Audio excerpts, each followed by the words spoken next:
Diante da polêmica instaurada no país, se a pandemia de coronavírus teria um comportamento diferente do que está acontecendo com outros países, nós viemos aqui ao Ministério da Saúde em Brasília, onde o ministro Luiz Henrique Mandetta apresentou em coletiva um balanço da situação. Eu perguntei ao ministro qual está sendo o comportamento do coronavírus em nosso território e se está sendo similar a algum outro país. Quando era prevista a chegada da epidemia ao Brasil, falávamos que não saberíamos qual é o comportamento dela em nosso território. Passados esses dias, o comportamento do Brasil está sendo similar a algum outro país? Qual seria? Olha, a gente fez agora o balanço de 30 dias, né? Acho que o Wanderson é quem mais pode responder isso daí, porque ele está fazendo comparação mundial, né, Wanderson?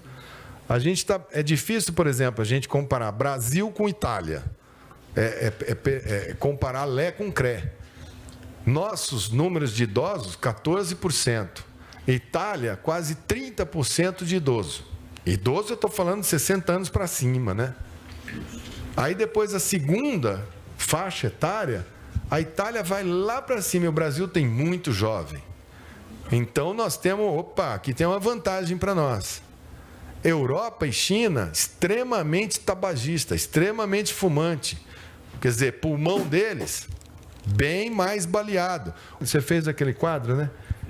Comparando países da mesma... Para a gente ver fatores. Nós, né? Comparamos países com populações similares e características similares. E a gente vem observando que o padrão no Brasil, ele segue uma tendência mundial baseado na característica climática, de circulação de vírus respiratórios. Não tem ainda nada muito fora do padrão, tanto que o Sistema Único de Saúde está absorvendo os casos e as internações decorrentes do vírus. Obviamente, estamos no pé de uma montanha ou de um grande monte, de um grande Everest, e a gente quer escalar uma montanha. Em um momento, digamos, lúdico da entrevista, o ministro comentou a atitude do cartonista que criou a Turma da Mônica ter representado o personagem Cascão lavando as mãos. É isso aí, todo mundo pode ajudar. Se o Maurício de Souza fez o Cascão lavar as mãos, acho que todo mundo pode fazer o seu filho ou o seu pai ou o seu tio ou o seu amigo mais rebelde entender que tem que lavar as mãos, entender que nós precisamos ficar um pouco em casa para a gente poder organizar o sistema. Em vários momentos de sua fala, o ministro Mandetta mencionou a importância de evitar a circulação das pessoas, o que, segundo ele, aumenta a contaminação.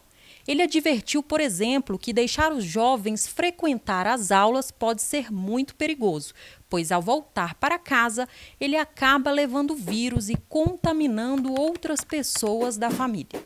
Por que a gente os tira da aula? Que é muitas vezes o que falam, deixa as crianças e os adolescentes irem para a aula. É porque eles, como são assintomáticos, ao voltarem, eles não sabem. E eles só simplesmente transmitem. Como eles voltam para casa e a casa tem cômodo com... né? Nós temos aí um número enorme, temos um déficit habitacional no Brasil enorme, ele pode contaminar 5, 6 pessoas. Quando a gente diminui a mobilidade, cada um que é positivo contamina 2. Quando a gente deixa todo mundo andando, cada um 6. E isso vai fazendo a progressão geométrica e faz essa curva super rápida. Mandetta disse também que as pessoas precisam estar preparadas, pois em algum momento alguém de sua família pode se contaminar e ter complicações. E ele disse mais ainda, poderemos perder um ente querido.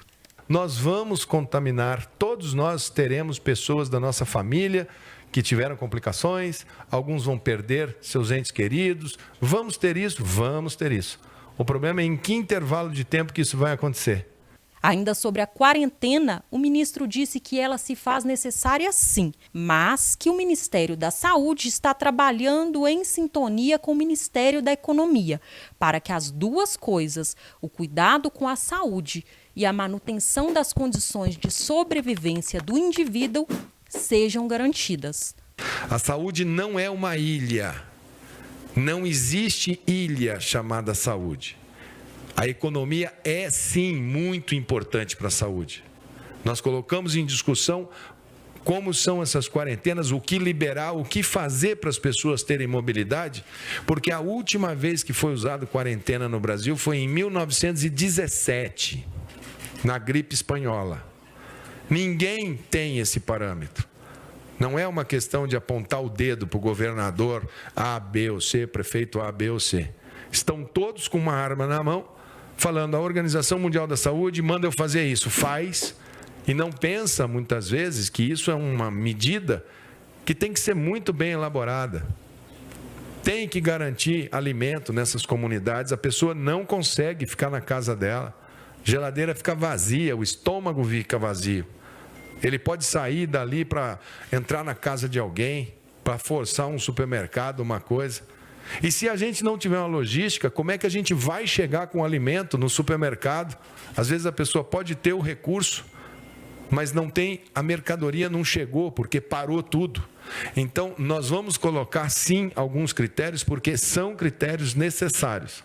Só que não vai ser o plano do ministro Mandetta. Não vai ser o plano do único.